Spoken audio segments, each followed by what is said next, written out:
Let's see. Well, first, I like to say I always like going back to Genesis. That is my go-to.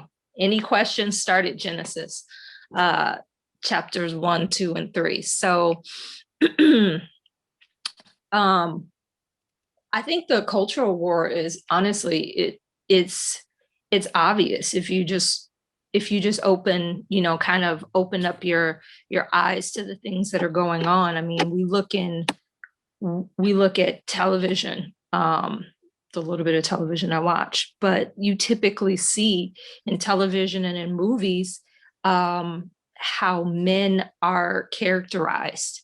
It's rarely that they're characterized in a very positive light, unless it's that kind of soft guy that's sweeping you off of your feet at the end of the show. But it's usually a bashing that they're ignorant, they're stupid, they're lazy, they're not this, they're not that. And then the men kind of cowering to the woman and her power, and just wanting to make her happy just so that they can have peace and all of that. And so as you look at those things, you hear commentary from people. I think the war is really obvious that it's an attack, I think, hugely on manhood. I think it's an elevation that men are and women are equal in every way, and we're not.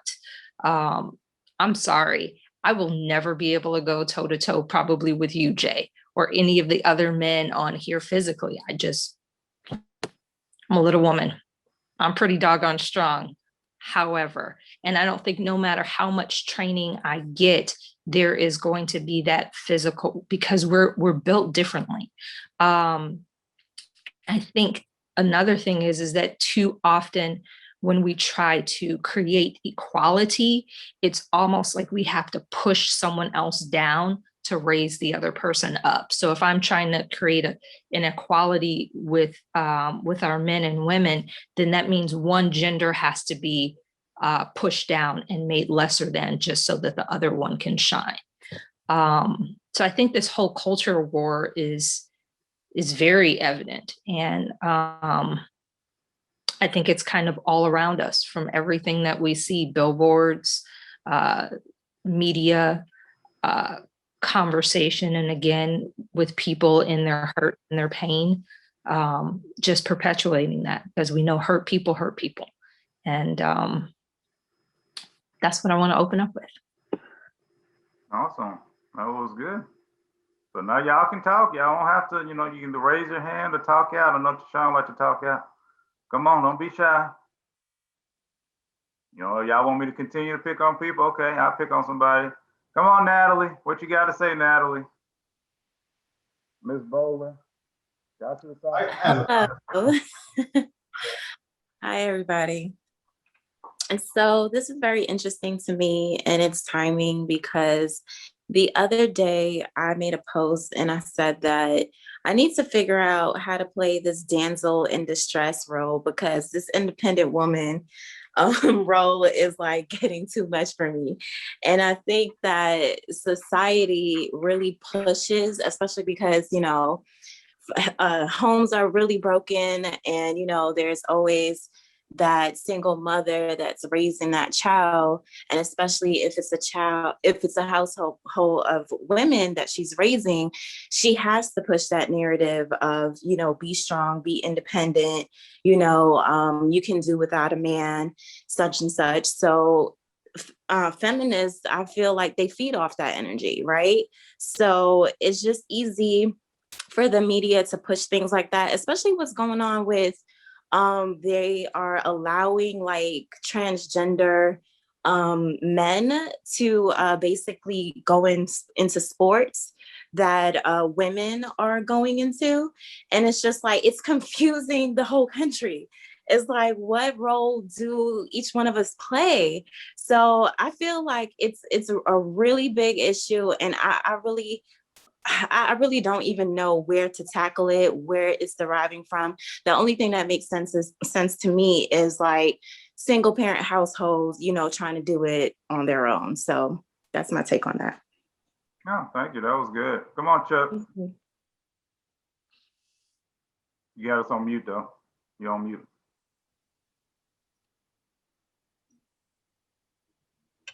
I wanted to. Oh, is there somebody else? Yeah, we're on Chuck right now, Sean. I'll get to you right after. Okay. Sorry about that. I think that just human nature, just our basic nature is, and it goes back to Genesis, it's just about a winner and a loser. Like if I have, someone else has to not have. And I think that that unrenewed, that animalistic, like if I have it, it's mine, and claiming of territory is something that is just not, that goes, I won't say goes away, but that our faith is supposed to address. And I think that just in our country, there's 1,000 little fractures along gender lines, along racial lines, along economic lines, and people and the enemy puts pressure on those and manipulates people to be distracted, to be busy, to waste energy, to fight amongst each other. And it's true, a house divided can't stand. And as long as we're men and women are viewing each other as the enemy, how can you have a family when the mother and the father are in competition? Or in battle, with each other. I can't imagine, what that's like for kids growing up in that environment to acquire that and to go into the world thinking that's normal. So, but people have to think about what they're thinking about and why they're thinking about it. And I think that's what we're doing here, but a lot of people don't. They just they get that feeling from what sounds nice. And like you said previously, they saturate themselves and get in that echo chamber, and pretty soon they close off any information that's not aligned with that point of view. So I think you just have to be careful in this society. Sure, there's differences, but those differences aren't battle lines. We don't look because somebody's physically less than me that they're less than me, because someone's more profitable in their career that they're better than me. You gotta be self-centered, not self-centered, but self-aware of who you are and what you're about, who you are in Christ, and then you can go into the world. If you don't have that, then you're just going to be drifting whichever way. So, if that makes sense. That was good. I love it. I'm gonna get Sean, and then I go to Tara. Okay. So come on, Sean B. Yeah, thank you, Jay. Wanted to comment on what Natalie is it Natalie or Nathalie? Natalie. Natalie. Okay. Yeah. If I did I understand you when you said you said something like you have to become the person in distress, or what is it? Did I misunderstand something? No, it was just like a play on words on the damsel in distress, because I was thinking the other day, I forgot why I kind of made that post. It was something that was, if I were to have done it, it would have been strenuous. But if I called like one of my male friends or whoever male that I was talking to, it could have been done so much like quicker or faster. And I forget sometimes, it's nice to have to be a woman that can do for yourself, but it's also when you're trying to be in relation with a guy, especially, they need to feel wanted. They need to feel like they are, a hero, even though you can't do it yourself. Even though I know I can do it by myself as a woman, if I'm trying to be in a relationship with a guy, I need for them to know that I need their help too, because they won't feel like, there's space in my life for them. So that's why I was saying I need to learn how to play that damsel in distress so they can feel like, they have a presence in my life. So do you mean like, for example, like let's say you get a flat tire and your man is with you. Well, you've changed a flat tire before when you're by yourself on the road or whatever, for instance, but since he's with you, you would have him do it. Is it something along those lines? Yeah, pretty much. Like, or even if he's not with me, instead of changing it myself, which I don't know, but even if I know, even if, you know, he's not with me, it just makes sense to call him. So he knows that, you know, he is wanted. Like, I go to him for direction, for leadership, for motivation, for help, for emotional support. Like, you can't have a partner, and when things happen in your life, you don't introduce them and see how they can show up for you as well. It's not just always having to do things by yourself. I agree, and that's a really hard balance. I mean, if you know, like when I was married, if my ex was, you know, well, she was down the street 5 miles away, I would certainly come over if she called me. But if she's 150 miles away, she would probably do it herself.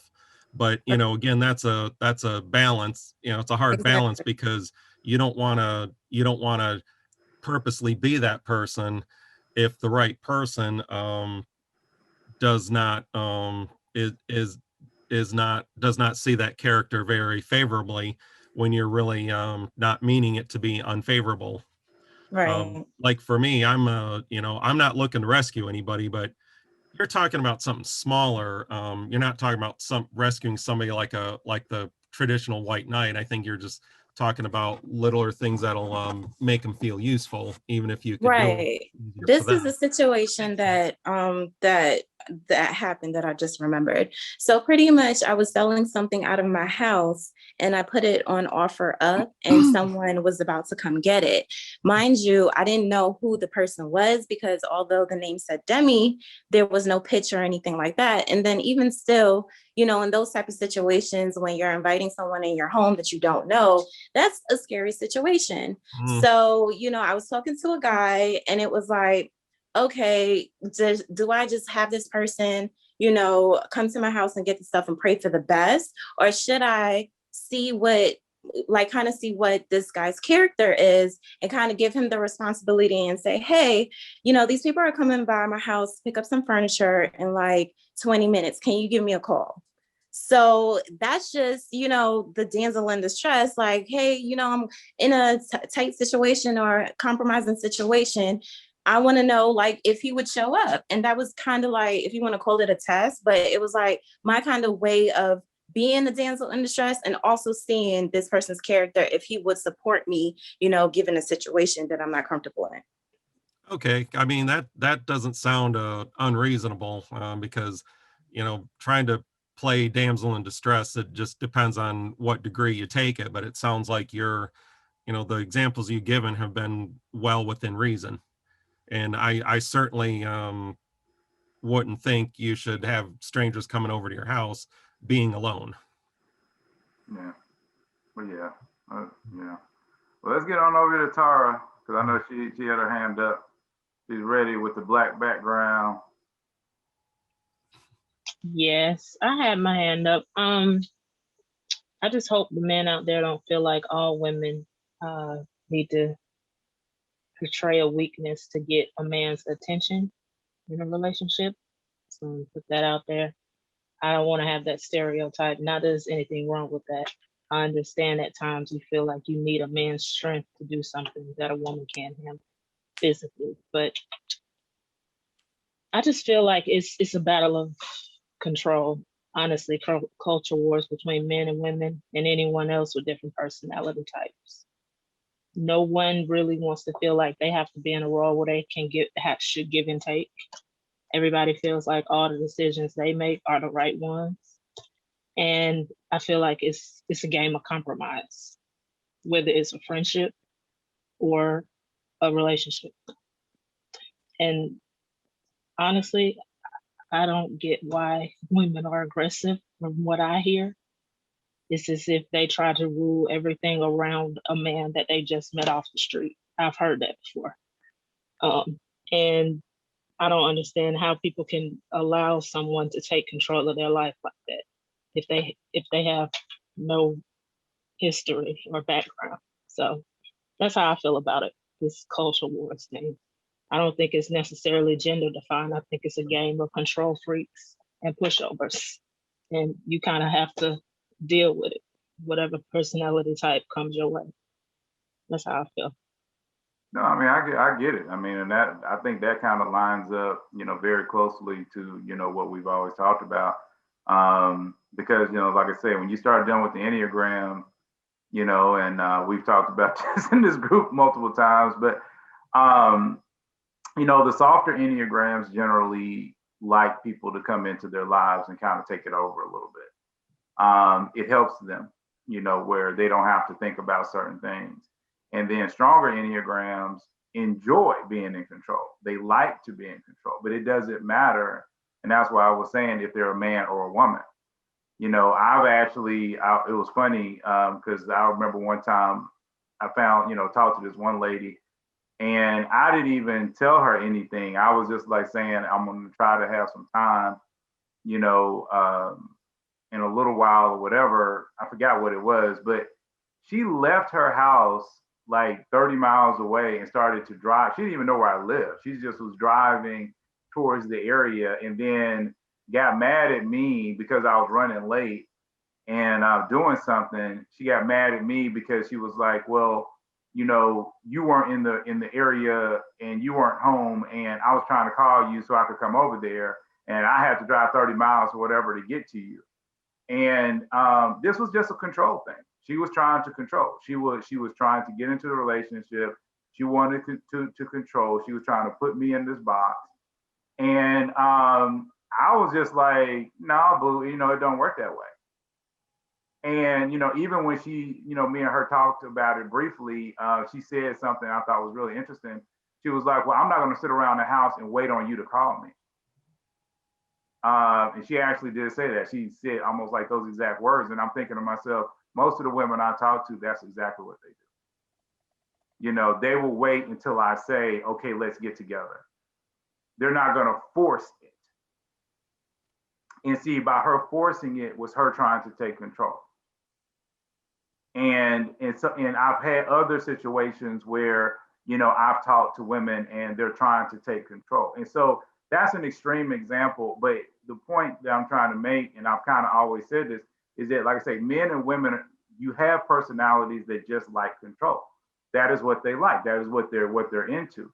And then you have other personalities that aren't so much in control, and they want somebody to kind of come into their life and actually take a part of the burden of this life from them. But it doesn't mean that a person who likes somebody to have a little bit of control is a bad person. Sometimes those are great people, because those people will generally do other things for you. Like you might, a controlling guy like me, because I am a little bit controlling. I lack some places in emotion. I lack some places in the soft things of life.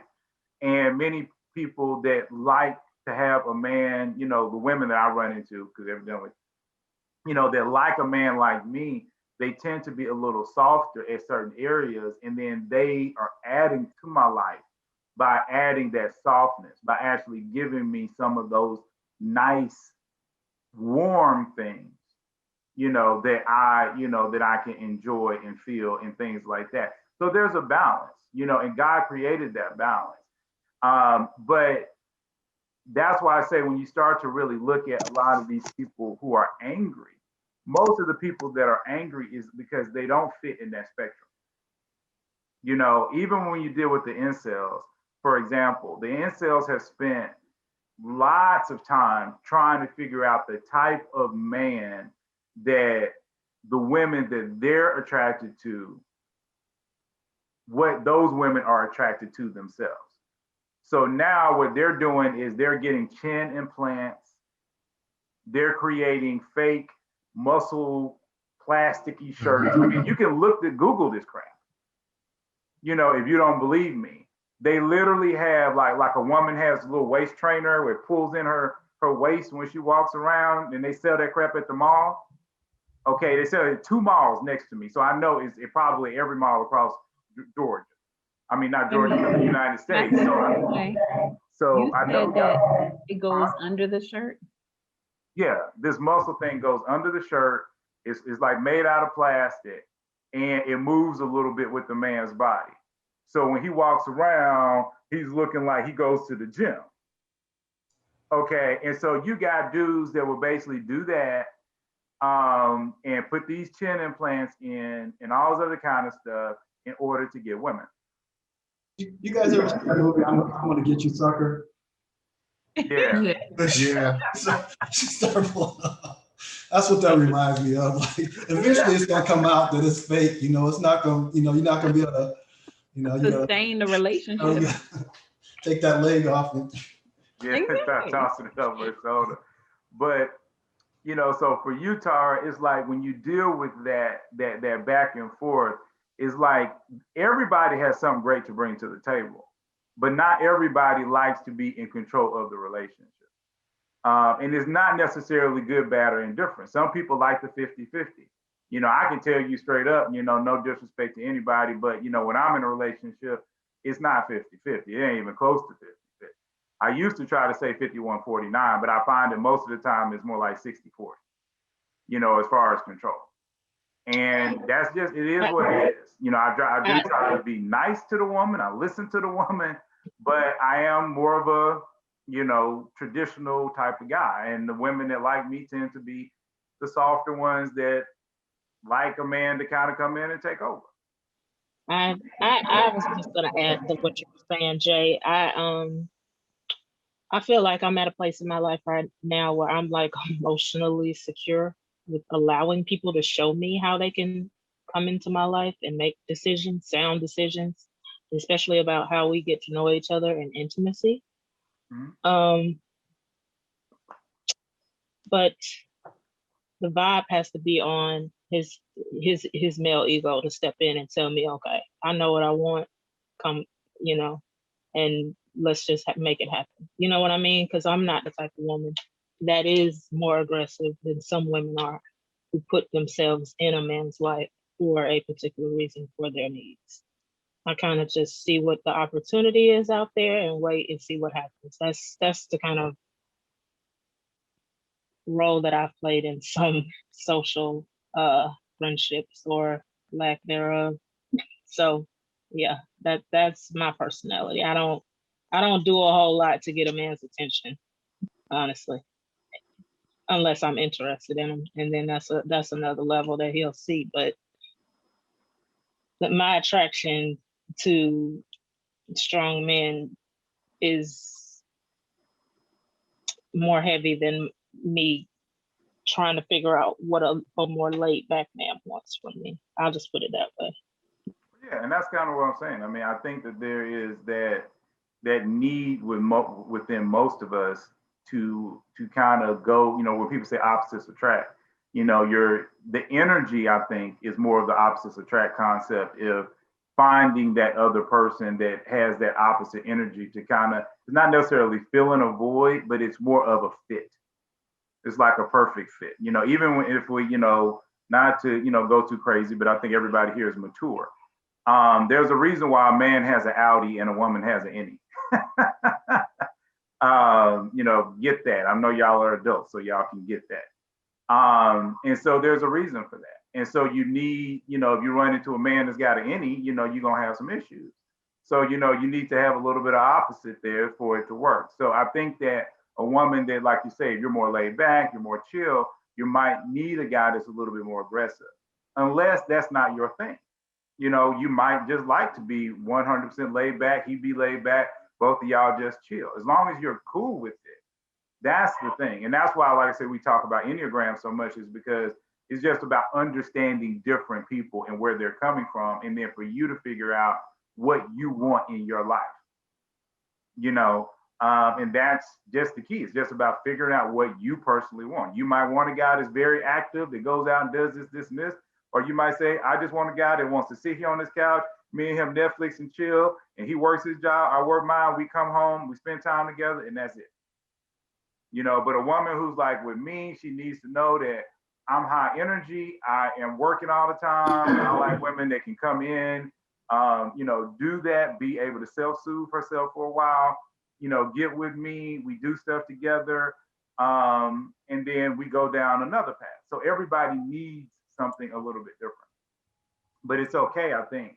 And that's why I think this war is unfounded a lot of times, especially because It's okay for the woman to be different. It's okay for, you know, a woman to say, hey, I want a man to lead me. I want to submit to him. I want that to be. And then there should be women out there to say, hey, that's okay.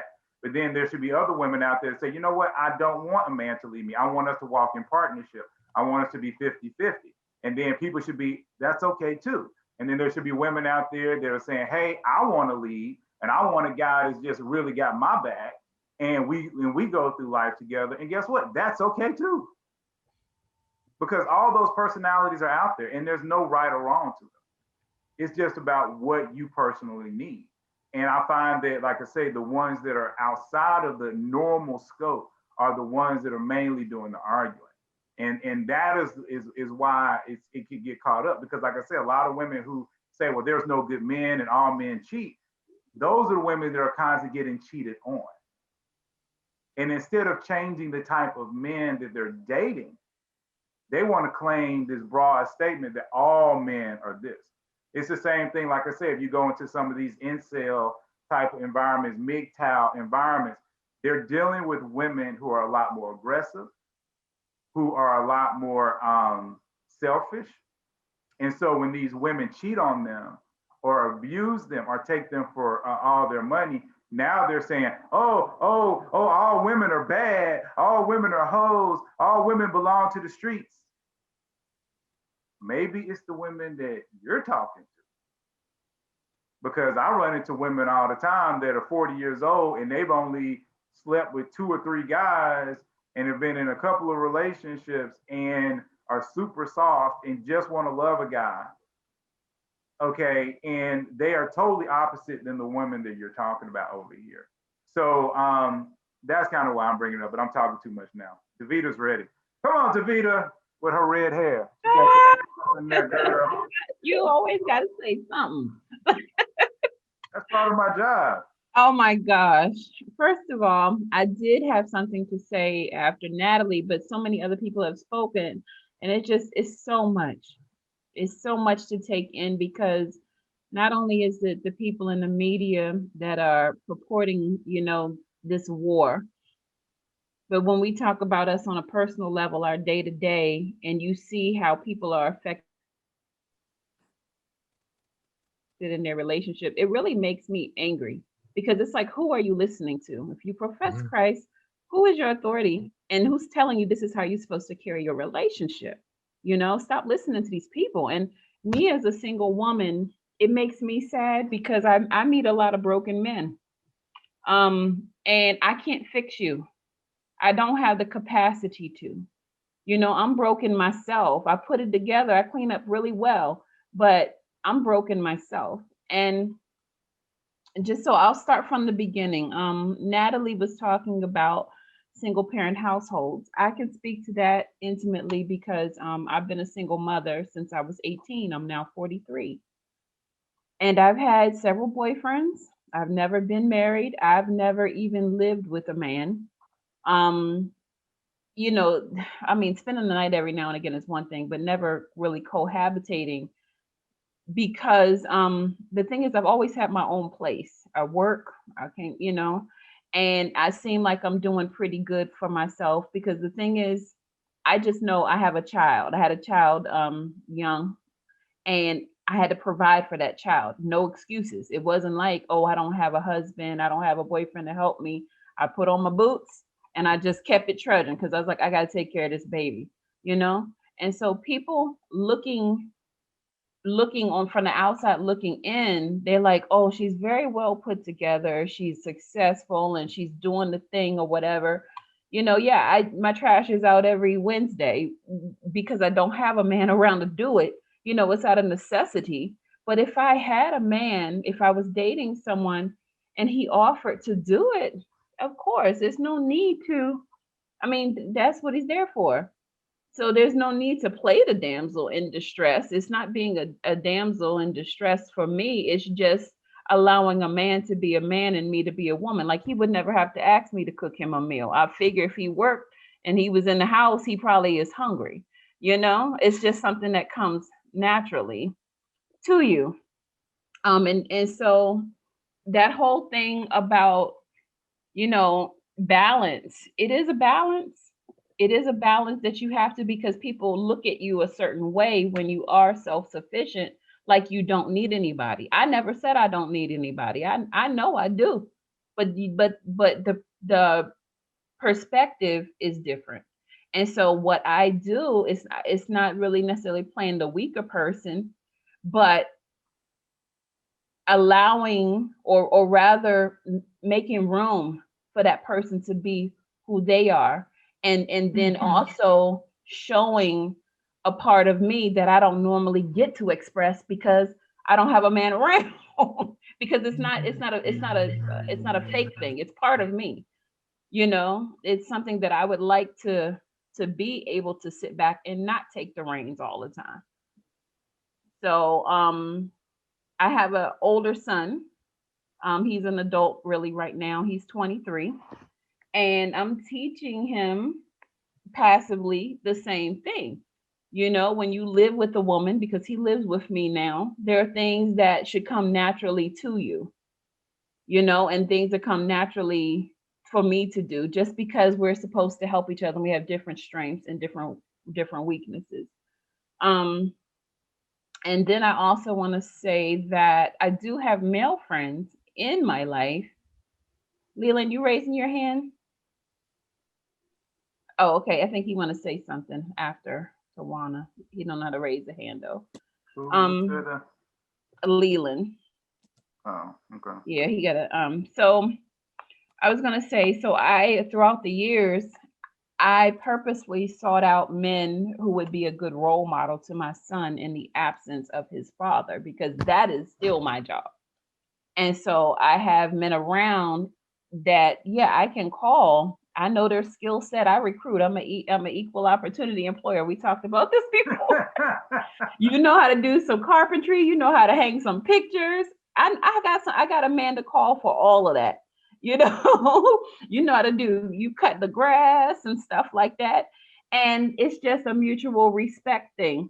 They know when they come in the house, I'm gonna have them some food or whatever they need done. I do taxes. I do their taxes. It's like just using people's strengths and just all in love. And I might have looked at them as, this might be a potential, boyfriend or husband or whatever. And I will say a few of them, we've already experienced that, but it didn't work out for different reasons. But there's still that mutual love and respect that if Davida needs something, I can come and do it, and I can call them at any time to do it if I had like a flat tire or something like that. As a single woman, I will say strong, I will say progressive, I will say successful and happy woman. People are always looking at people regardless. People are watching you all the time, but it's how they view you. You look like you don't need anybody. And the truth of the matter, all of my wins are because Christ has been with me in the absence of a man. Okay. And I will tell anybody that. Now, personally, I've attracted men because of what I do. I'm an administrator for a school system. And if you meet me at work, you'll see a different side of me than you see if you meet me at the grocery store or down the street, And so what I'll say, typically at work, I meet men who are very attracted to that boss, And so in a personal relationship, they expect me to wear the pants. And that's not what I want, So I'm still trying to achieve the balance. It's on a case by case basis, but at the end of the day, a woman is a woman, and a man, a successful, confident, progressive man is going to love a successful, confident, strong woman if he is there himself. But it doesn't matter what job she has or how much money she makes or whatever. He's going to like that. If you find a man, who says all women are, hoes, or you can't trust them and stuff like that, he's already coming into a relationship with a preconceived notion, no matter what you've done, and he's a broken person. Yeah. So, and that goes both ways for the women as well. She's already coming in it, thinking this and that, and men are no good and stuff like that. She's already broken, and you can't fix her. And that's what I got to say about that. Well, you actually said something real quick. I just wanted to say before we move to the next person is that I actually believe that whole "you look like you don't need anybody." Honestly, I just think that's an excuse. I'm starting to believe that that's just an excuse for either men that either number one weren't interested, or number two they just super insecure. Insecure, yes. And because that's gobbledygook. If I see a professional woman and she still has femininity about her, that's a turn on. That's not a turn off. So I just think that's an excuse. Angel, did you have something to say? And then Tawana, and then Leland. Did you have something? Yeah. Well, what I wanted to say, because I think I did most of it in the chat, but off of what you just said about sort of it being a cop-out and excuse because of an insecurity, I think that's true in many regards, but I also think that sometimes women can come off that way. And I'll say, speaking for myself, I used to get that comment a lot, that I'm not approachable, that I look like I don't need anybody, blah, blah, blah. And for the longest time, I thought it was something about them. And then I had to kind of really take inventory of myself and see, like, how do I actually come off? And notice that I was coming off, though in my heart, I knew I needed someone, I knew I needed people, I knew I needed help, I knew I didn't have everything together, though my exterior spoke differently. But I had to look at what was I portraying, what was I exuding? And in the case of this woman, I was basically signaling that I didn't need anyone. And that came from my own place of brokenness and not feeling like I could trust or depend on anyone else. So though I desperately wanted to have people in my corner and not to have that, I've got everything taken care of, I don't need nobody, that's not how I was acting. So I think for some of us, a little bit of introspection, a little bit of self-awareness might be helpful. And if we've gone through that journey and looked and like, no, I'm not putting out that type of vibe, then most likely we're dealing with someone who is insecure. But I think it's important for us to not always jump to the external, that it's something going on with someone else. But I do remember what I wanted to say before, when we were talking about, crud. I think I just forgot it. Oh, yes. When we were talking about the Enneagrams and how sometimes people want control. I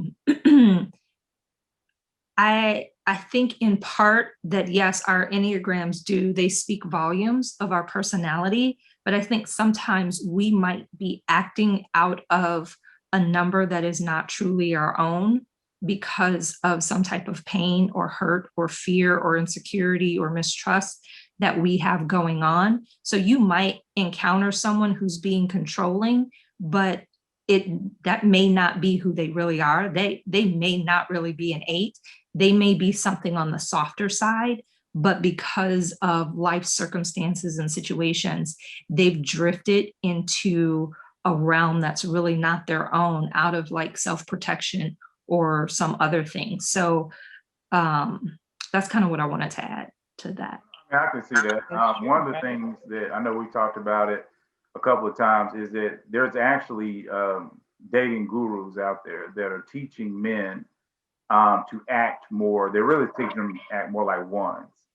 I always say that, trust me, don't nobody want no 8 guy. I mean, when I'm nice, I turn into a 2, which means I'm a sweetheart. And then when I'm mad, I become a pensive nerd. So, so my energy is not always the best, unless I'm healthy. But ones generally a lot more charismatic. They're a lot more fun because they slide into the 7 energy, which is the fun energy. They have their rules, which is the right and wrong thinking. And most of them, it's very easy for them to go and out and just do things because it's either right or wrong. They don't really care about the details. As an 8, I care about the details. The details are important to me. Me and a friend were talking about insecurity the other day, and his concept was, okay, if the person's insecure, just leave them alone and just get to the people who are secure. But then I was kept telling him, I was like, I want to understand why are they insecure. And he's a 1, he's a heavy duty 1, and I'm a heavy duty 8. And as that 8, I want to know why. Why do you act this way? Why are you doing this? And he just doesn't care. I'm He really. I'm a 1. I'm a 1, but I'm also a 2. So the thing is, because I've been in that 2, I used to care, and I still do, but I care from a distance now. Yeah, and I think, and that's the key. It's just about how you deal with that. So, but I just want to talk about the gurus, and then I want to get to Tawana, even though she lowered her hand. Is that a lot of people are teaching that, and as they're teaching that, that's why you have certain women, and some women on here might have had this happen to them, where they'll date a guy, and then after a month, it's like, you've changed. You used to act like this, and now you act like this. And it's because they're teaching these men to put on a front in order to get women. And you don't have to put on a front. All you have to do is be yourself. But what you have to do is you also have to stay in your lane. And I think that's where a lot of guys get frustrated, because when it comes to men, a lot of the men, what they want is the woman that looks like the Instagram model. But the Instagram model women are generally 1 energy women. That's generally 1-3 energy. Okay, and so these guys who tend to be a little bit more, all right, Frazier, see you later. These guys who generally are going to be more at 6'5", 9-ish, they have a hard time because they're trying to go after these 1 energy, 3 energy, high energy women. And they don't recognize that there's plenty of 5 energy women that are nerds, that cosplay and all this other kind of stuff that are in their lane. And they're just trying to chase women that are not in their lane. And so a lot of problems come in where people are trying to go beyond because their eyes think that this over here is good, when you actually have what's good right next to you. You just need to get out and do it. And that's why I even tell women, we've talked about this with some women on here, they are very into intellectual men. And I'm always like, you need to get to the engineering conferences, and you need to get, honestly, into the cons, the sci-fi and fantasy cons. Because when you go there, trust me, people might think every guy is going to be overweight, or he's going to be this, or he's going to be that, he's going to be nerdy and good. Did you know about Star Wars, man? It was so fun. But that's actually not what you get. You actually get guys that work out every day trying to look like Captain America. They want to look like Captain America, And so you might find the finest dude that's a nerd right there, and he's really smart and intelligent and everything. But anyway, let me get to Tawana, because she was saying something. Now I'm talking. Okay, so I think it's about balance.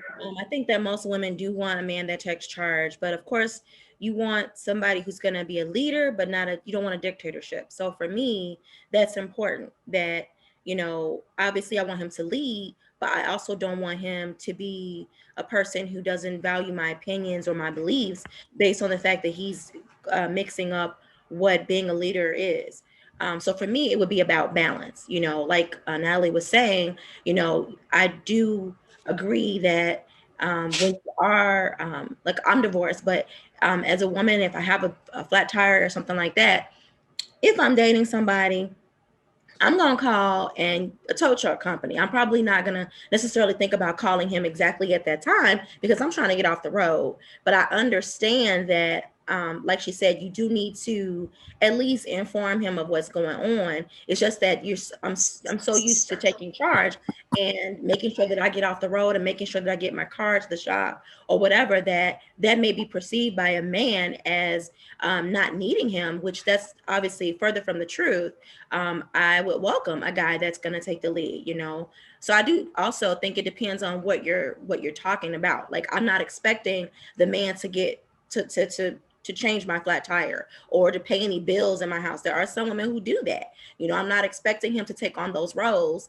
I want more so the companionship. Now, I do think it also is interesting to go from what you're expecting in a relationship versus what you're expecting in a marriage, because it's different. You know, if we're married, then yeah, if he wants to take the lead and pay the bills, that's different. But in terms of like our expectations, I think that's important, as well as to how much are you really expecting that guy to do.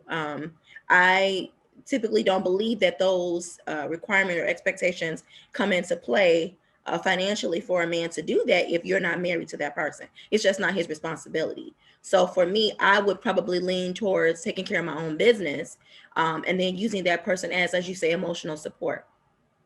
So I do think that it's fair to say, you know, to differentiate between the two in terms of what your expectations are. Um, I also think that there is a push, as everybody has been echoing, for this whole idea that men are all dogs and women are, you know, hoes or whatever, whatever. But as Christian believers, we have to look at differently than what the world is looking at, you know, and set ourselves apart from what everybody else is doing. And that's hard to do because it only takes a couple of relationships for you to get into that mindset if you're not a strong person. You have to really literally remind yourself that despite that relationship that you have with that person that might have been negative, it might have led to those stereotypes, or for you to think in your mind that this person, I'm going to use myself as an example. If you think that, you know, all men are dogs or whatever, or that men are only out for one thing or whatever it is a struggle, because you want to make sure that, you know, that whatever is out there, God has the right person for you who's not going to be like that. So I do think that we do have to, as believers, continue to remind ourselves that God has what he has for us, and that despite what the world is promoting, that whoever that person is, be it male or female, God has the right person for you. And that's all I had to say. No, that's good. That is really good.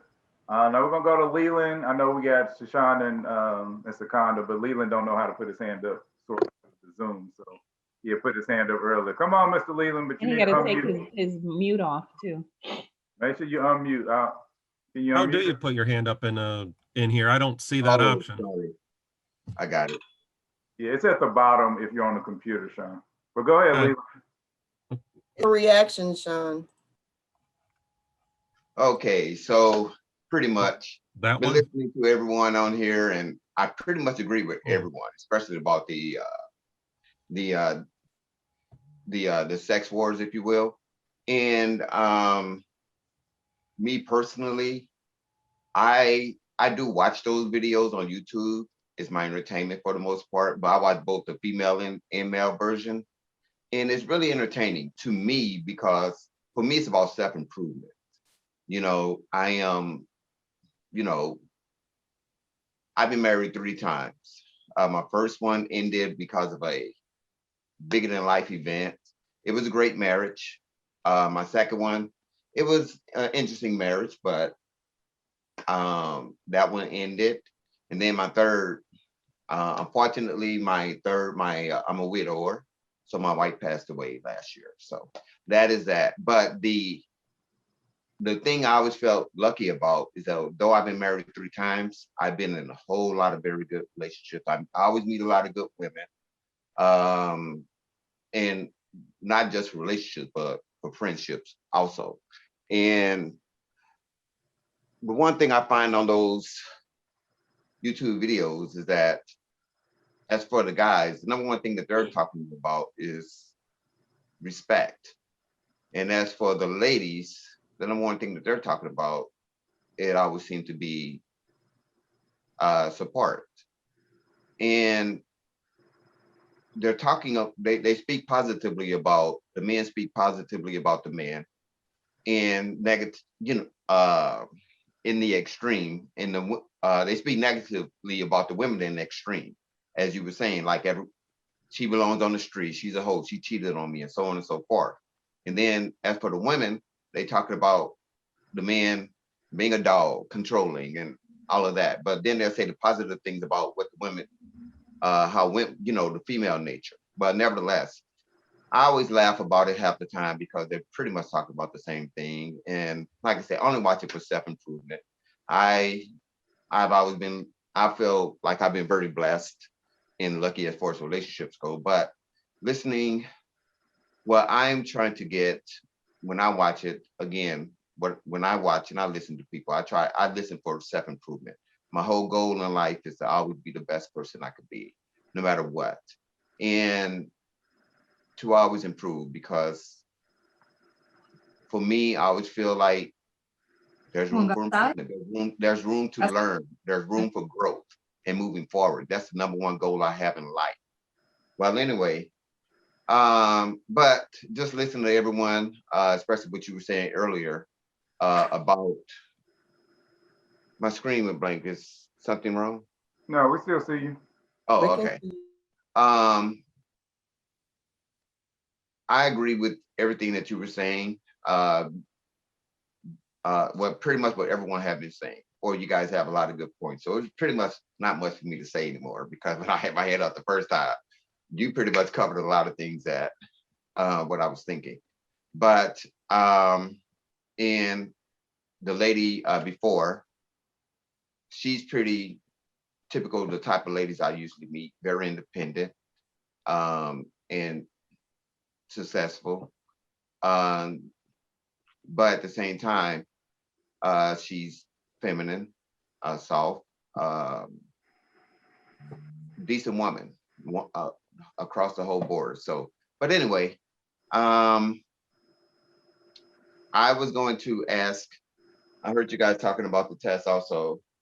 Mine came back as a 1, 2, and 8. I don't know what that means. I hadn't had a chance to. I'm sorry? No, people are leaving. Oh, okay. And so but again, I joined because my whole thing at first was to walk away from relationships. And I was like, oh, I'm just gonna focus on building up my bank account and buying everything I want, business-wise, traveling again. And I realized that as the Bible say, man shouldn't be alone. And I said, okay, so I'm gonna go ahead and put myself back out there. And, at first I was gonna, just investments and everything, but listening to everyone, it sounds like everybody wants the same thing. Everybody is the same person for the most part. And one thing I know about relationships is that, again, men want respect, and everybody want to be able to trust that person who they choose to be with, or even try to get to know as far as dating. Again, me, I'm just trying to learn so that if I decide to get into another serious relationship, and I am the marrying type, unfortunately. I say unfortunate because if anything goes wrong, I could lose everything. But I'm lucky, I've been very lucky that I've always come across a lot of very decent women. So far, but if you listen to YouTube, I'm gonna lose everything. Okay, that's what I'm saying. The guys out there on YouTube, they have lost everything. So now they're trying to warn people. And that's one of the main reasons why we wanted to do this video. And we've done 2 or 3 other, meetings like this. Because the concept is, I know people like you, Leland, and I thank you for everything you said. You guys watch these videos, and honestly, if you watch them too much, like I don't watch them that much anymore. I watched them at the very beginning when I first started dating, and then every once in a while, a friend will, say, "Hey, you need to check out this video," so I'll go back out.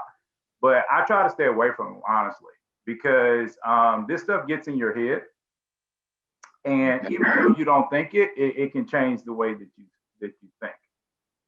And it does it slowly but steadily, but it does change. And even the Bible talks about how you need to guard your heart, against things. So even though you say it's for entertainment, I do encourage, you do however you want, but I do encourage you just to make sure you're watching and really playing, because like I said, a lot of these people have pain and they're speaking from a place of pain.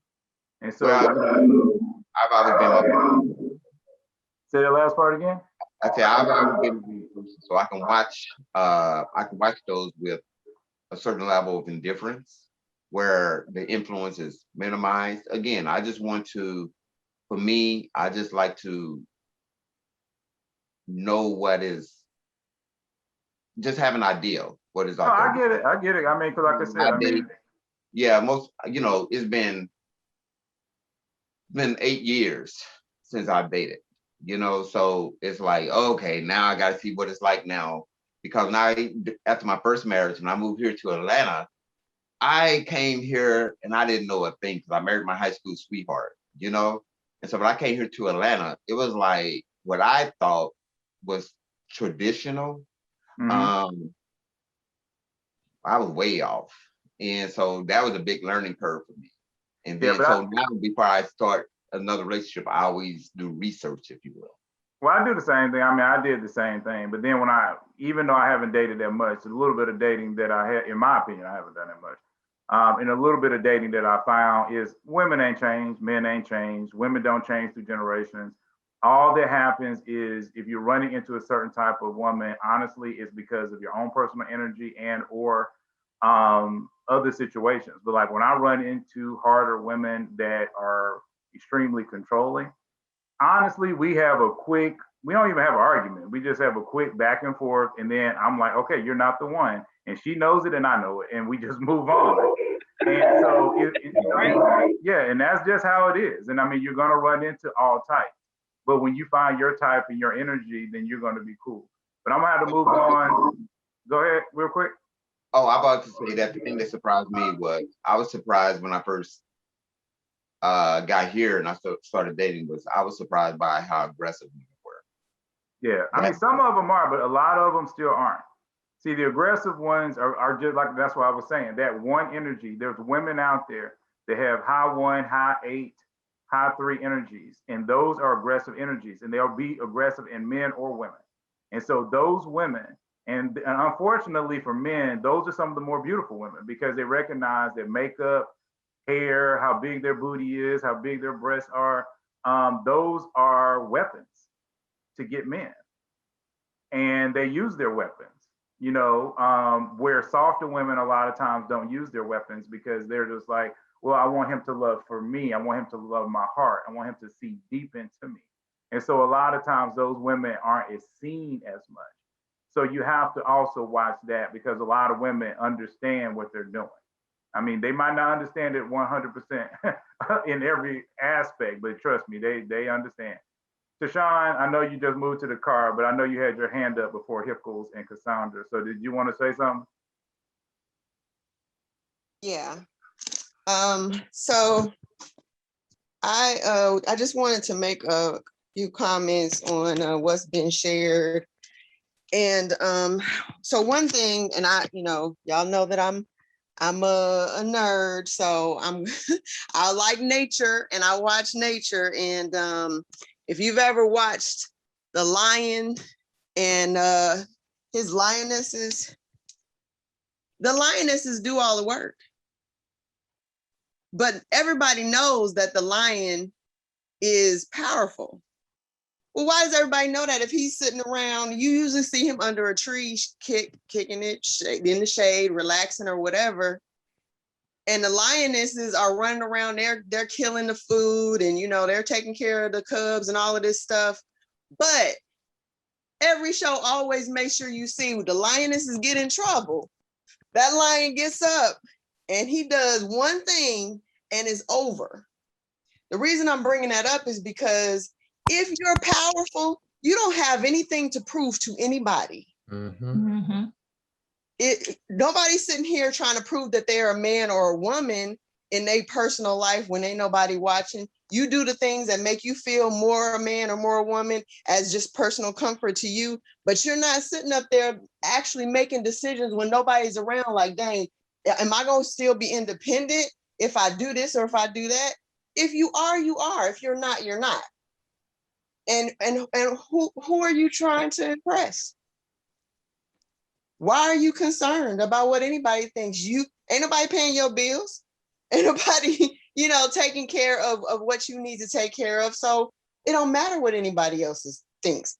You are the only one that has to live with you until you get your partner. So don't worry about that. Don't worry about what somebody else is thinking about the decisions that you make. If God is good with it and you're good with it, then it's all good. I think that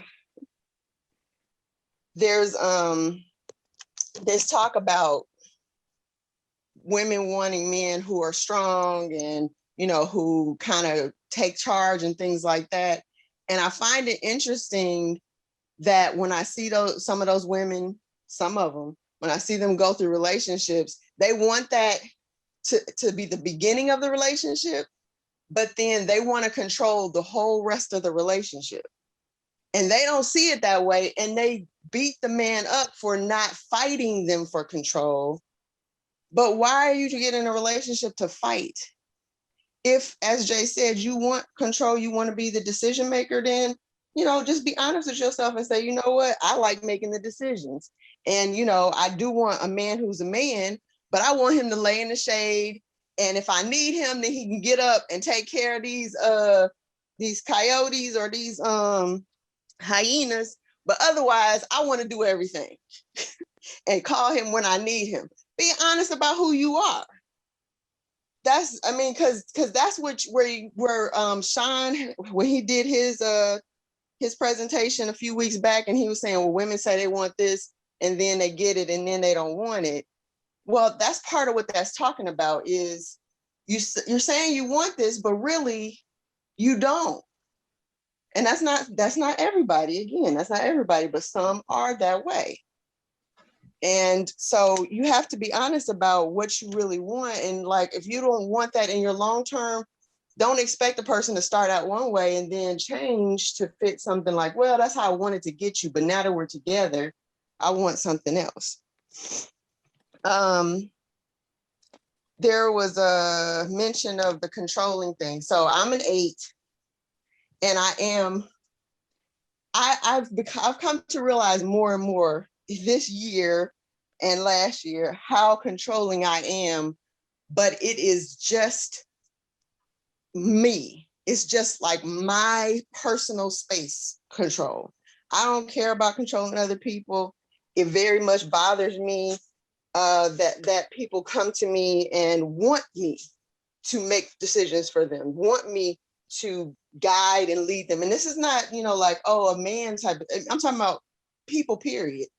Women and men that are just like, tell me what to do. Tell me what choice to make. Tell me how to handle it. That's a lot of responsibility when you got to live your own life. But I just wanted to mention that because it was mentioned earlier. And sometimes when you have that dynamic, I think Jay mentioned it, it's not the choice of the person, like, oh, they want to control them. That person is seeking to have, they don't have to make the choices or decisions for themselves. They want somebody else to do it for them. And it is, I guess it could be healthy. I don't see how it could be healthy, but I think that's because of the type of person that I am, where I feel like, you know, everybody needs to be an adult. And, you know, yeah, I would love to have stayed a kid forever and not have to make decisions for myself and not have to worry about, you know, is there still tissue in the bathroom and all of that stuff is all taken care of for me. But at some point you have to, you know, grow up and make your own choices and make your own decisions. And if something goes wrong, yeah, it is your fault. Not the person that gave you that bad advice.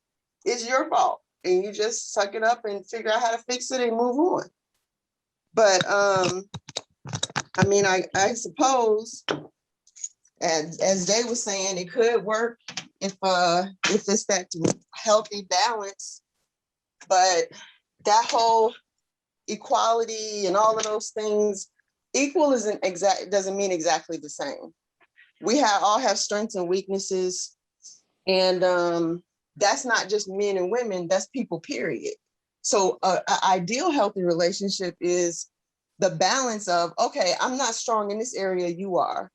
You're not strong in that area, I am. So we cover each other's weaknesses with each other's strengths. That's a healthy balance. And sometimes it may fit gender roles and sometimes it may not. But again, going all the way back to the beginning, what difference does it make what the world says or what anybody else's opinion is? If you're a team and you're trying to get through this life together, then forget the world, forget what they think. Right. Well, as always, Tashawn, that was awesome. I'm gonna move over to Secunda, then we got Cassandra, and then we got Sean B on the phone. So come on, Secunda. I guess it's kind of like piggybacking what Tashawn and others were saying. And one of the things, excuse me, one of the things is, you know, how we got to remember we're still bringing in traditions into the picture when we're talking about what is a male's role and what's a female's role. And we're still bringing in these traditions from 18 to 1920s, where the woman stayed home and took care of the family and the husband went out and worked. And there's some people who still believe in that tradition and said that's a man's job, taking the trash out. That's a man's job. It actually is not a man's job. What if the man is a paraplegic? Then whose job it's going to be? So, like what Tashawn was saying, is that it's all about the balance, and it's all about, you know, I bring talents into the picture where in my relationships I may have been the one who handled the finances better than the other person. It doesn't mean that, you know, he is the one, it's his job to go out and pay all the bills. No, it's our job to bring 100% both ways. It's never 50%, because who wants half of a person at all? So we have to understand that we got to take these roles out. We got to take and hear what God is saying. We got to discern the word. Like my pastor says, we have to be able to discern the word and understand what it's saying and what it's meaning, and not create the word to what we want it to be. You know, we can't manipulate things. You know, it's some people say, well, it's a woman's job to stay home and raise the kids. Really, is that because that's how it was modeled in your household? Because there is men, I know women who are in certain positions and they had children, and the husband, now they made an agreement that the husband stays home and raise the child, you know? And I think that's awesome. I think it's awesome if the woman wants to stay home and raise the child and the husband works. However way it works for you, and long as that it's not going to degrade you and it's not going to take you out of a portion and cause a whole bunch of confusion, then I think that works. Because one, I'm not in your household. I tried to be a stay-at-home mom. I felt like it drove me crazy at one point. I can't. I don't get naps. You don't get naps like that, not with no baby, you know, back in 20-something years ago. But all in all, we have to understand what it really means and what works for us, and understand that some traditions, just because it went on for years, does not mean it was right. And we have to understand what's going to work for your household. I know I'm saying it over and over. Another thing is, we keep saying how some people say, well, all men are dogs, or all women are whoremongers, or just whatever. We also dealing with, some people don't date their own complexion or nationality anymore because they put one person in that category. They had one bad relationship with their spouse that's Caucasian, white, Asian, and then all of a sudden they're just done with that nationality. And then they move all the way over to the other side, to another nationality. And I don't care about interracial relationships. I'm the last to speak, but we got to realize we're dealing with those too. So sometimes you find some nationalities being left out because of what, you know, they haven't healed, or they decide to say, bump that, I'm done with this. And like you said, Jay, it's what we also are deciding to pick and choose and deal with. Another, like someone said, sometimes people, like Sean said a while ago, and Tashawn just said, we say we want one thing, because I know I have had this done to me several times. They're saying, oh, that person was too needy. And then they come to a person that in their view is, you know, less needy or independent. I'll use that word, less needy or independent. And then when they come, then they realize that, hey, it's not what I want. And they try to say that it's controlling because they're not used to that atmosphere. And they realize that they want someone that depends on them. And I guess probably whenever they want it to be depended on, and they'll try to make it look like you're the issue when really they got to do some maturing, or they just not used to that atmosphere, that change of life yet. So I don't know. That's it. No, that was good. That was good. Kathy got her dog down there. Dog might have something to say in a little while. Come on, Cassandra. Good afternoon, everyone. Can you all hear me pretty Yes, okay? ma'am. Yeah. Yes, Okay. ma'am. Okay, just wanted to check because this is the first time I'm using my phone. So something was brought up earlier in the chat about healing, and I think it was based upon what Angel had said about sometimes people project image that is not their true image. And then I brought up in a comment that yes, some people do that because they need internal healing. And then some other people commented that, you know, before you date, you should be fully healed. And other people chimed in and said that sometimes you don't know that you need healing until you date. Mm-hmm. And so I started to think that, you know, ideally, yes, you would be fully healed before you date. However, I know married people who aren't healed. They're healing in their marriage. And so my question is to everyone, if you are a person who is healing or have healed, how do you know that you're ready to go out there and start dating? And I know I might be off topic. Sorry if I'm throwing you guys off, but you know, I just thought it was really interesting.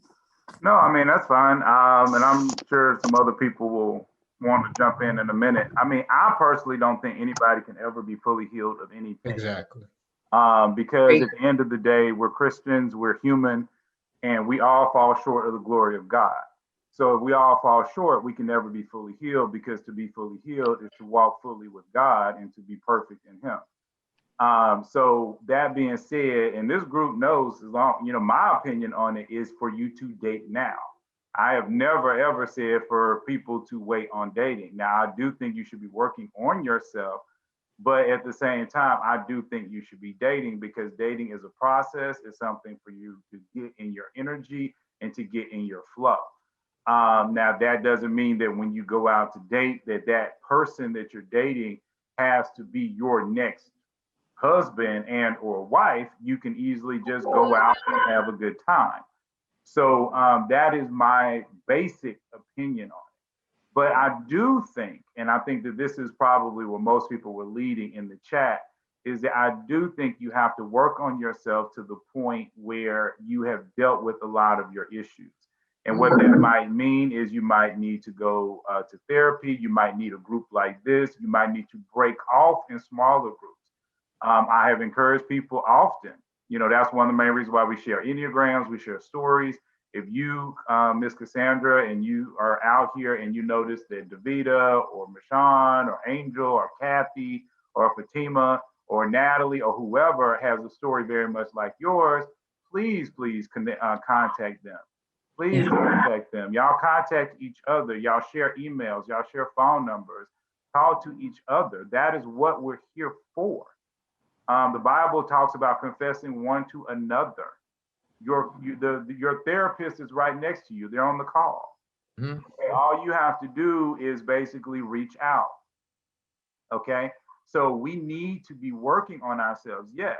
But at the same time, I feel as though we also need to be getting out there so that because one of the problems is, you know, you can get into that mode where you're working on yourself for the next 7 years. You know, and at the end of it, you're still going to be somewhat broken. So the concept is be truthful, be authentic. And I've heard I saw a couple of people say that in the chat as well. Be truthful and authentic. You can go into another relationship and just say, look, I'm hurt. I've been broke. 3 guys cheated on me or 3 guys did this to me, but I am giving you the benefit of the doubt that you're not that type of person. Mm-hmm. Now, I believe also that you might need a couple of months to get your mind right or whatever, if you're just coming out from a heartbreak. So I don't want to give specifics in times and stuff like that, because I think it is different for different people. I think you have to pray about it. You have to feel it in your own energy and in your own spirit. But, just to make a long story short and just to get so other people can talk to it, I just feel like you just need to do a balance of getting out there and a balance of getting your life together. Now, does anybody else want to talk directly to Cassandra's point before I go to Sean on the phone? Okay, go ahead. Me? Oh. Whoever, just somebody yell out. Go ahead. So Go I ahead, think, Joe. oh, okay. So yeah, I would say that definitely dating reveals, things that might still need healing, that might still need to be addressed. I think I differ a little bit from Jay in my opinion of getting out there. I think where he started to wrap it up and saying that, take a little bit of time for yourself. I work with a lot of people who have who are in current relationships, whether that's dating, engagement, married, and the biggest thing that they say is, I should have taken time to, one, get to know myself, and two, to heal. And it's very evident in their lives, because oftentimes, especially from a long-term relationship, now short-term relationship, probably very different, but a long-term relationship, there are some key components that I think we need to heal from, or at least be down that journey or that pathway of healing. Do I think we need to be 100% fully? No, but I think that we need to have some wholeness to us. Otherwise, we get into that area, that trap, where now we're into another relationship that we find ourselves and we're like, whoa, what happened? And I'm in the same relationship. And we don't want to do that. I mean, most of us on here are a little bit older. And so I'm of the mindset, take the time up front to deal with the stuff rather than wasting the time in a relationship that was the exact same relationship you just got out of. So that's what I would share around that. You don't have to spend a lifetime to do it, but I think taking some time to getting to the place of, can I be open? One of the things that Jay said about, I'm giving you the benefit of the doubt, perhaps that's a great indicator for you, is, can you give that benefit of the doubt? Can you go into this new thing and not see them, knowing that, yeah, you've got baggage, knowing, yeah, you've got some hurt, but can you actually do that? And maybe if you can't, maybe that's your indicator that, you know what, I'm not really ready to date because I'm going to punish everybody that I get in contact with, or I'm going to allow myself to compromise on things that I didn't want to compromise on the first, second, or 50th time around. That was good. One real quick thing, Cassandra, too, and I love that Angel kind of brought it up. 9 times out of 10, especially if you're just coming out, we tend to actually date the same person over and over again. And if you do not understand that, and the Enneagram will really tell you that, because like I said, those numbers are serious stuff. And what happens a lot of times is, like, say, for instance, if you're dating, your last person you dated was a 1, 2, 3. Out of those 9 numbers, you might end up with a 3, 2, 1 or a 2, 1, 3. 9 times out of 10, you're going to date those same numbers because that's what you're attracted to. That's the energy that you flow well with. And so one of the challenges that you have is to really sit down and look at the personalities out there to see if that group of personalities is the best for you.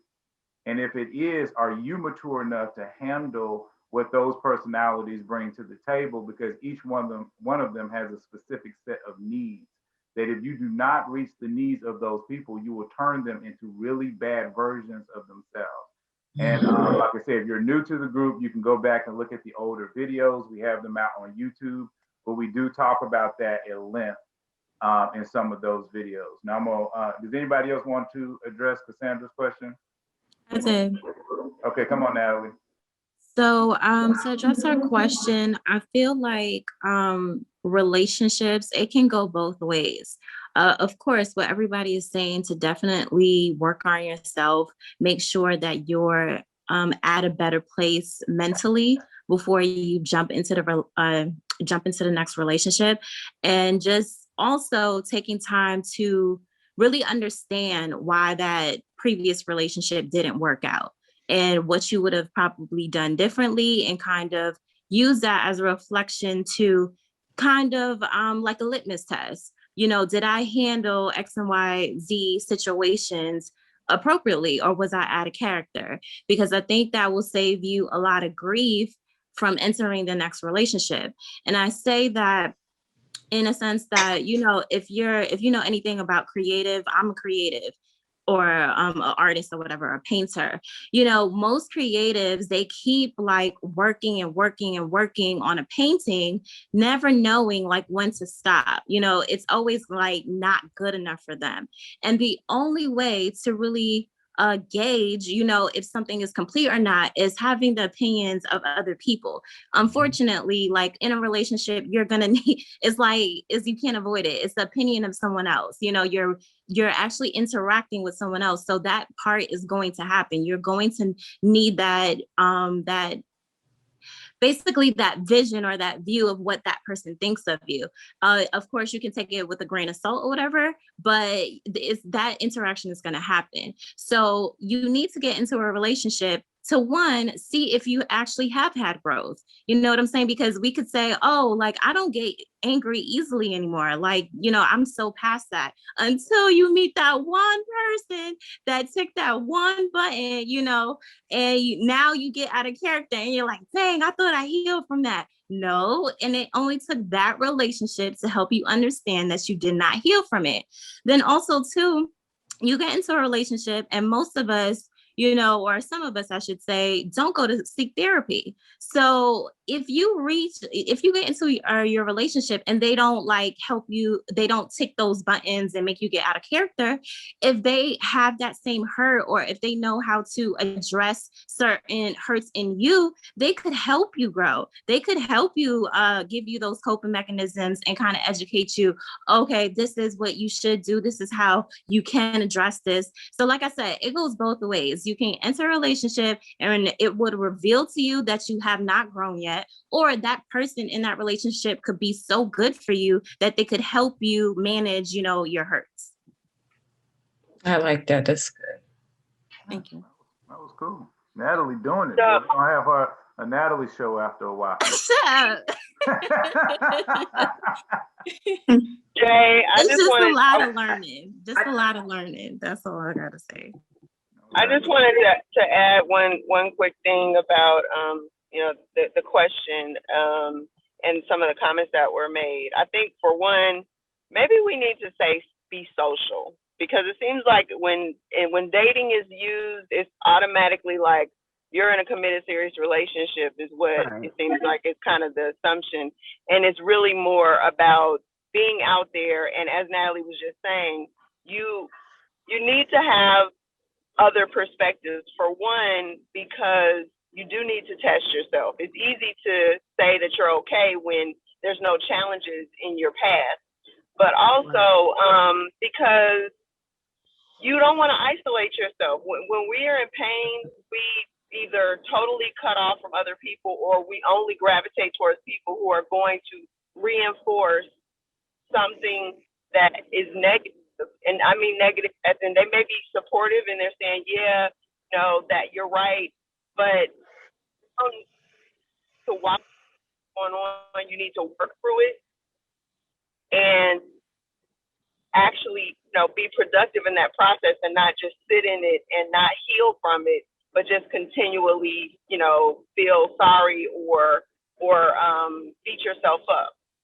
So being social gives you that opportunity to get outside of yourself and see how people are responding to you, how you're responding to them, recognizing the things that are going on internally with you, and giving you the perspective to be honest. If you do meet somebody that you're interested in, to say, I went through this, I know that I'm having trust issues, I know that I'm dealing with X, Y, Z, and when things, you're not onto that other person, you realize that you are working with stuff. Easy to tell ourselves we're okay when we're not actually having to deal with anything. And then, when you're forced to have to deal with something, then you're not prepared. But don't want to get into a serious relationship because, as I think Jay and Angel were saying, relationship and you're broken and you get told that was chosen under the circumstances of the need that you had in your brokenness. So are you still a match even? Does a relationship still work? That's not what you want to create. You then have to decide, okay, do I stay with this person because I made and took an oath, or do I recognize that I'm not that person anymore? I don't from them, and they gotta be with. I don't know how we can work if they're not taking care of the brokenness that's now healed. Mm-hmm. Yeah. You know, I wanna jump in for a minute to speak to that. It really depends on. I know for me, it depends on where I'm at. The last relationship that I was in, my girlfriend, she had asked me if we was to break up, how long would you take before you look to get into another relationship? I told her 3 days, and I, 3 days. But where I was at emotionally, when we met, like I was in a really good space. I mean, I understand there's a lot of rhetoric, there's a lot of talk about all men are dogs, all men cheat, and women are this and women was that. And the reason why I could never focus on that or subscribe to that, because the day I do, it removes any hope of ever having a regular relationship, because the lenses that I look through, it's always going to get that outcome. Because I totally believe that, what we say to ourselves and the stuff that we hear and the people that we hang out with determines the outcome that you're going to have in your life. But there was a time where I did just stop dating. I was having a lot of bad experiences.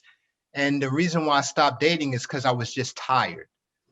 It takes a lot of work when you're in a relationship. It can be emotionally draining. And all of those bad experiences was just emotionally draining. And I decided that, look, I'm not going to do it for a while. So when I decided to start dating again, and this was like, I think, a 2-year period, I went back to school, took a couple of classes, still stayed working, still continued to work on myself. And when I decided that I need to go back out and start dating again, that was when I met the last relationship that I was in. But the reason why I said that it would only take me 3 days is because I had done so much work on myself that I knew over a period of time that we just was not right for each other. We just wasn't right. So us breaking up, it wasn't really like a bad thing. I mean, we remained friends. And yada, yada, yada. But one of the things that was kind of horrible in that relationship is because she was always accusing me of wanting to get with somebody else, in spite of the fact that she could not give me any evidence of anything that I've done to get into, for her to believe that. And one of the things I told her before, a few months before we broke up, is like, I have never been that person. I've never been in a relationship and went outside the relationship. And I'm not going to continue to allow you to talk to me like that, because I don't want to get to a point to where I say, well, F it, being that you always accusing me of it, I'm just going to go do it anyway. I'm not going to let you determine the type of character that I have. So, and that's where I was, because I understand that the things that you say to yourself, if you constantly hear that, you're going to become that. And I don't ever want to get to that point. So that was one of the reasons why, the thing didn't work out. But could I get into another relationship immediately? Oh, yeah, because I already knew where I was at. I decided not to because I knew I was moving to Atlanta and I didn't want to do nothing long term, where I was.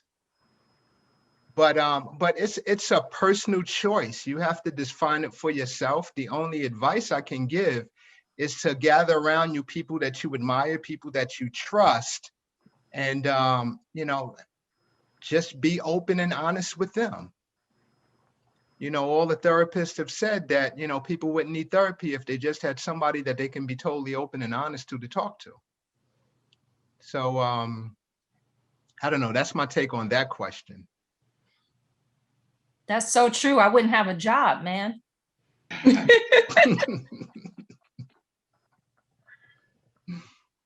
I'm with you on that one. Mr. Cephas, you've been quiet this whole time, man. You want to say something about anything we talked about today? Women always love hearing from the guys, so I got to pick on you a little bit. Very funny, man. Very funny. But I already said what I thought was necessary, which is that the roles in every relationship, it needs to be defined and basically explain to where everybody in those relationships know what their roles are. And as long as you do that and leave no confusion, there should not be any problems. You know, at least not from knowing what your role is in the relationship standpoint. Anyhow. Okay, well that's what's up. I like that, short and sweet. That's how a real man drop it. Okay.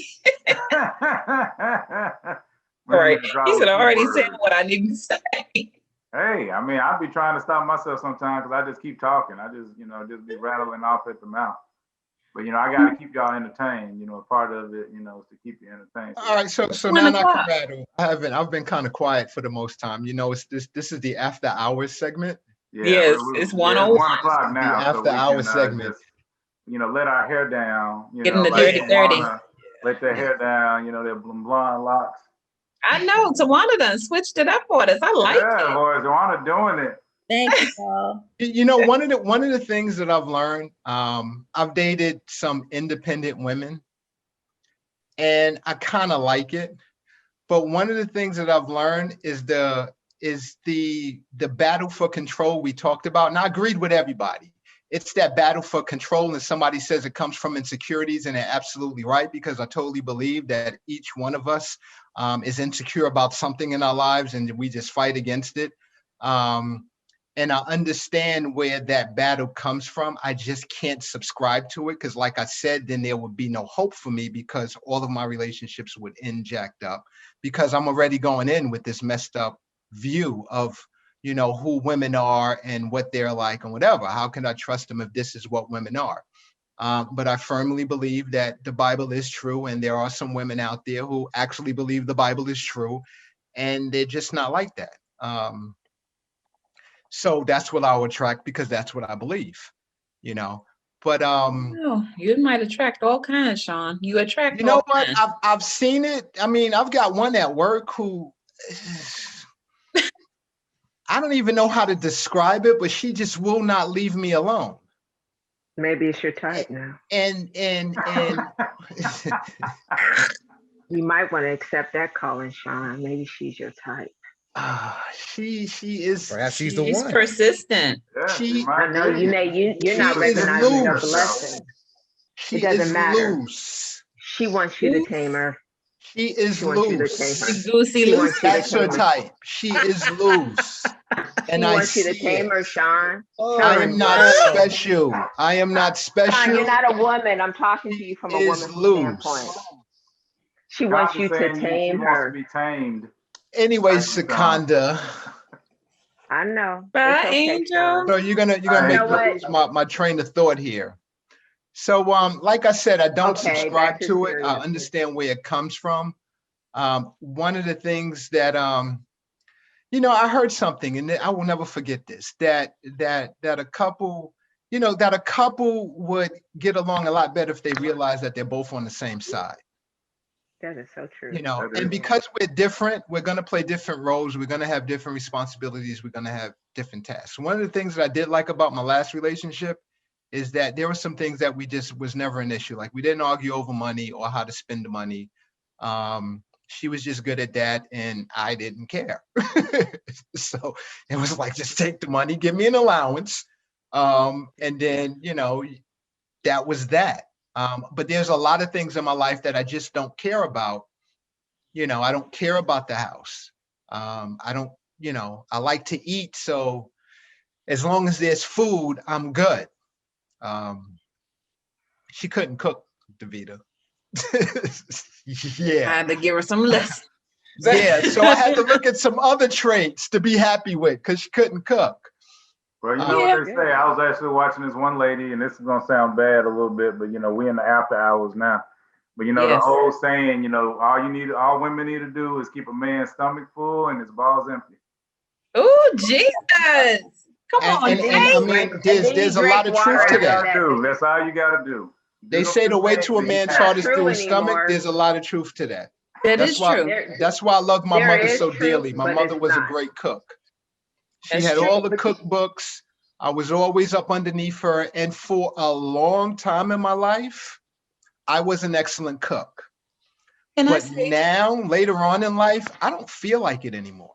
I don't want to do it anymore. The funny thing that you talk about a woman who cooks, I don't deal well in relationships with men who don't eat.